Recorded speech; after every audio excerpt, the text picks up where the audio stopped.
അടുത്തതായി നിങ്ങൾക്ക് മുമ്പിലെത്തുക നമ്മളുടെ ഇവരുടെയും പ്രിയങ്കരിയായ സുറുമി. സുറുമിയെ ഈ വേദിയിലേക്ക് സ്നേഹത്തോടെ സ്വാഗതം ചെയ്യുന്നു.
സുറുമിയെ ഭയങ്കരമായി വർണ്ണിച്ചു അല്ലേ, അങ്ങനെ ഭയങ്കര സുന്ദരിയാണ്, അങ്ങനെയാണ് ഇങ്ങനെയാണെന്നൊക്കെ പറഞ്ഞു.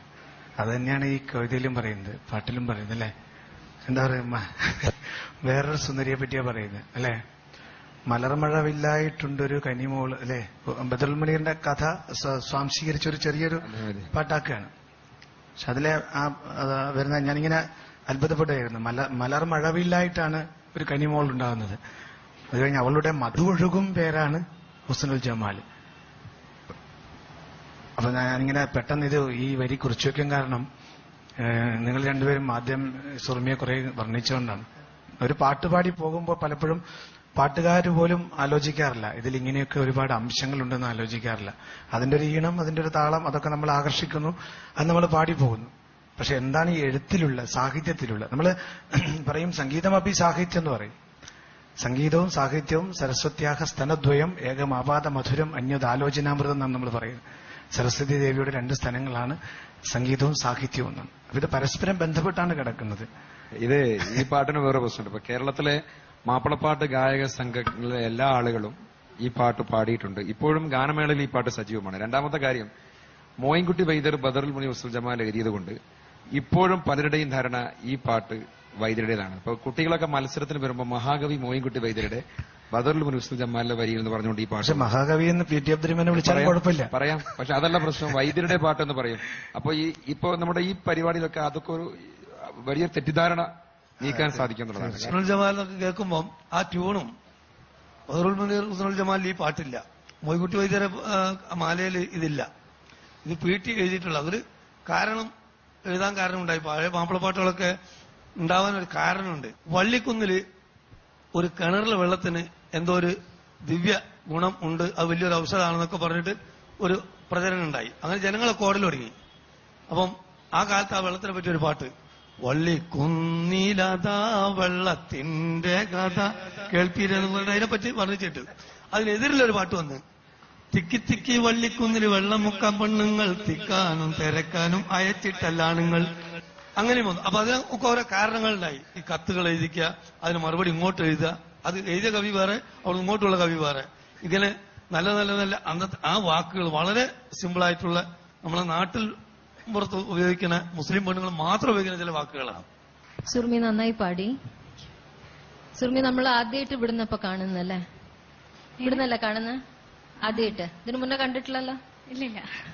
അപ്പൊ കണ്ടപ്പോ തൊട്ട് എനിക്ക് ഭയങ്കര പരിചയമുള്ള മാതിരി മുഖം.